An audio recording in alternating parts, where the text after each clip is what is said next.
All right, welcome into the first edition of the Kerry Crowley Show. 32 games left in the San Francisco Giants season, and today, Monday, a pivotal day in this 2023 campaign. Yes, the young left-hander Kyle Harrison making his Oracle Park debut. It is a highly anticipated debut, particularly after his Major League debut came just last week against the Philadelphia Phillies at Citizens Bank Park, where Harrison goes 3 1/3 innings, 5 strikeouts, 2 runs allowed, both coming on that Bryce Harper home run. Hey, not a bad way to break into the big leagues, but the Giants need Kyle Harrison to come up big on Monday night. And so I kind of want to run through where Harrison is at his development process, what I'm looking for in Monday night start against a Cincinnati Reds team that is also fighting for one of those National League wildcard spots with the San Francisco Giants, and why the Giants are going to need to count on Kyle Harrison down the stretch. They don't just need him to be breaking into the rotation and hoping that he shows signs of development for the 2024 season. They need to count on Kyle Harrison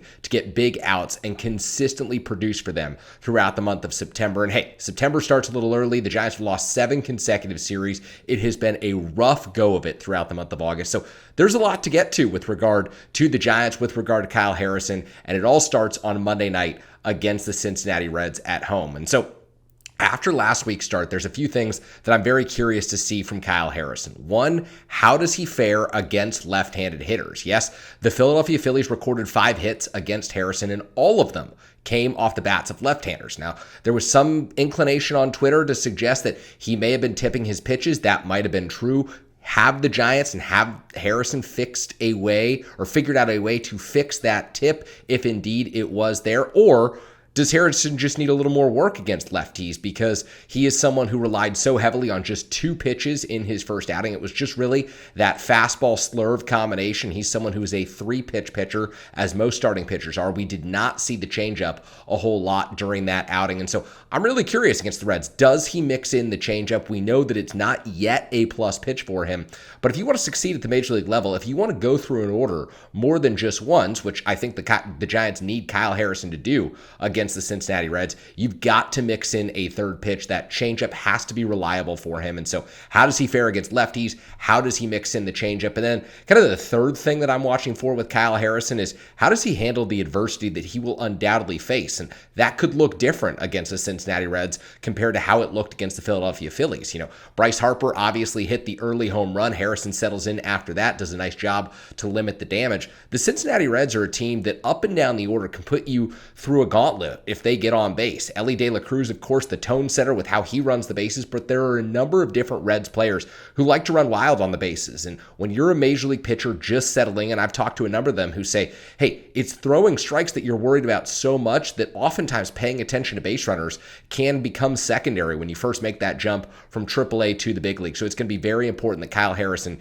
is able to do that successfully on Monday against the Cincinnati Reds. And so there's a number of different things that I'm also watching for with regard to Harrison and how he kind of fits into this Giants equation over the final 32 games of the season. It's a Giants rotation that has used really just 2 starting pitchers for the majority of the year. Yes, you could count Ross Stripling as a 3rd, but he's been on and off the injured list, and he's given them starter innings when he's been healthy, even though he's often pitched behind an opener in that kind of a role. Anthony DeSclafani not healthy this year. The Giants didn't get Alex Wood to the point where they were able to rely on him consistently. And Sean Manaea, basically from the outset of the season, we knew that he was not going to work in the rotation. He's fared better of late out of the bullpen, but not quite as good as he fared coming out of the All-Star game. So you really can't rely on him for more than about 10 to 12 outs in an outing right now. I think the Giants absolutely need Kyle Harrison to prove that he can get anywhere from 12 to 15 outs in an outing right now. That's 4 to 5 innings. This is a bullpen that has been taxed in a major way over the last few months.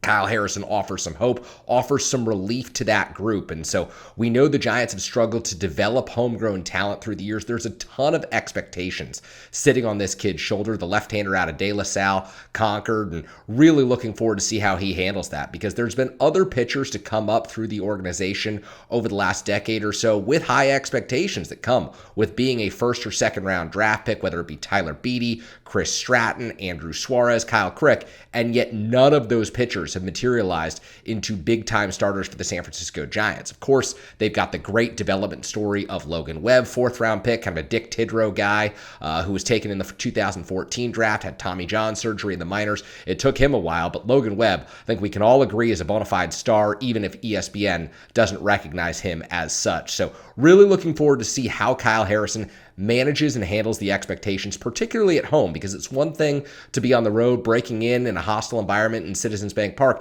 It's another to have all of your family and friends in attendance and a fan base that has absolutely understood what Kyle Harrison has meant to this franchise since Farhan Zaidi and Michael Holmes built the 2020 draft around Harrison, who was a third-round pick.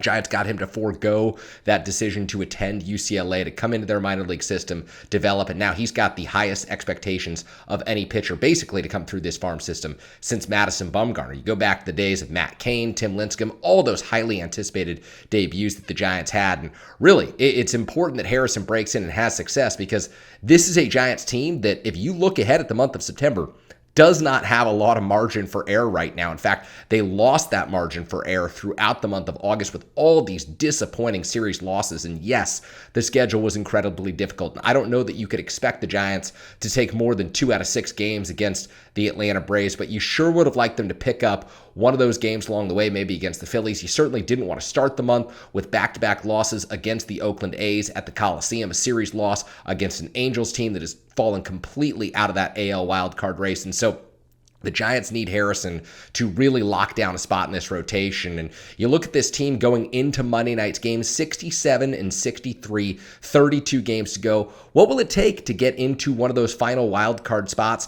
85 wins. At that point, you're looking at an 18-14 record, maybe 86 wins. At that point, you're looking at the Giants going 19-13. And these are not easy teams that they've got on their schedule down the stretch. Yes, 7 of your final 32 are against the Colorado Rockies, but every other team on that schedule can win games, including the San Diego Padres, who just had a horrid year in San Diego, completely underwhelmed relative to expectations, the expectations that they came into this 2023 season with. But nevertheless, that's an offense that has Juan Soto, Manny Machado, Xander Bogaerts. They are not a cakewalk and don't expect them to be when the Giants face off with them. And so another reason the Giants need Kyle Harrison to perform, to pick this team up, and really to get more than 10, 12 outs on Monday night against the Cincinnati Reds is you look at the upcoming schedule, and the Giants don't have an off day until not this Thursday, but next Thursday. So you've got series against the Reds, the Padres, the Cubs, 10 in a row, all against teams they're kind of fighting for their lives right now. The Padres,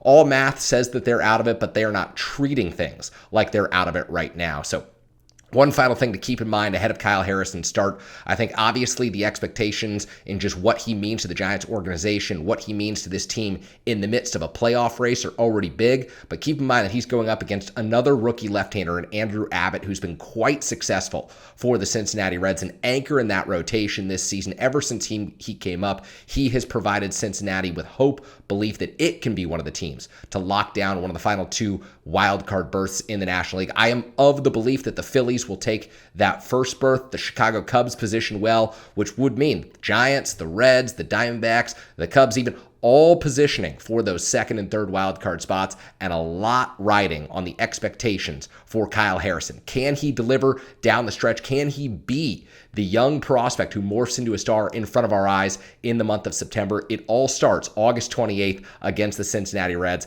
I can't wait for Kyle Harrison's home debut. We'll be watching so many things closely and hope to have many more episodes of the Kerry Crowley Show here on YouTube and wherever you get your podcasts coming up soon.